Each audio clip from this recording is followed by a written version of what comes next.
രാജ്യത്ത് ക്രൈസ്തവർക്കെതിരെ അരങ്ങേറുന്ന അതിക്രമങ്ങളോട് പ്രതികരിച്ച് രാഹുൽ ഗാന്ധി അനീതിയുടെ സന്ദർഭങ്ങളിലുള്ള നിശബ്ദത കാര്യങ്ങൾ കൂടുതൽ സങ്കീർണമാക്കുമെന്ന് അദ്ദേഹം ട്വീറ്റ് ചെയ്തു.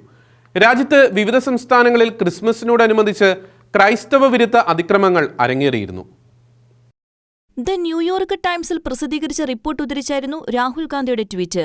Arrest, beatings and secret prayers inside the persecution of India's Christians എന്ന ശീർഷകത്തിലുള്ള റിപ്പോർട്ട് ചൂണ്ടിക്കാട്ടിയായിരുന്നു അദ്ദേഹത്തിന്റെ പ്രതികരണം. ശിരസ് ഉയർത്തി നിർത്താനാകാതെ നമ്മുടെ രാജ്യത്ത് ജീവിക്കുന്നവരെ ലോകം വീക്ഷിക്കുന്നുണ്ടെന്ന് രാഹുൽ ഗാന്ധി ട്വീറ്റ് ചെയ്തു.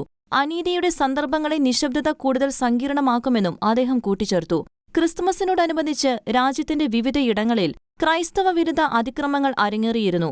ഹരിയാനയിലെ അബാലയിലുള്ള ഹോളി റിഡിമർ ദേവാലയത്തിന്റെ പ്രവേശന കവാടത്തിലുള്ള ക്രിസ്തുവിന്റെ തിരുസ്വരൂപം ക്രിസ്തുമസ് ദിനത്തിലെ ആഘോഷങ്ങൾക്ക് ശേഷം രാത്രിയിൽ അജ്ഞാതരുടെ ആക്രമണത്തിൽ തകർക്കപ്പെട്ടിരുന്നു. സംഭവത്തിൽ CCTV ദൃശ്യങ്ങളിൽ നിന്നും ലഭിച്ച വിവരങ്ങളുടെ അടിസ്ഥാനത്തിൽ 2 പേർക്കെതിരെ FIR ഫയൽ ചെയ്തിട്ടുണ്ട്. അതേസമയം ഡിസംബർ 22-ന് കർണാടകയിലെ ചിക്കബെല്ലപൂർ ജില്ലയിലുള്ള സെന്റ് ജോസഫ് ദേവാലയത്തിലും അജ്ഞാതരുടെ ആക്രമണമുണ്ടാകുകയും വിശുദ്ധ രൂപങ്ങൾക്കെതിരെ അവഹേളനപരമായ അതിക്രമങ്ങൾ തുറന്നുവിടുകയും ചെയ്തിരുന്നു. സംഭവത്തിൽ പോലീസ് കേസ് രജിസ്റ്റർ ചെയ്തിട്ടുണ്ട്. ഹരിയാനയിലെ ഗുരുഗ്രാമിലെ ക്രിസ്തുമസ് ആഘോഷങ്ങളിലും ആസാമിലെ കാച്ചാർ ജില്ലയിലെ ക്രിസ്തുമസ് പരിപാടികളിലും തടസ്സം സൃഷ്ടിച്ച് ചിലർ രംഗത്തെത്തിയിരുന്നു.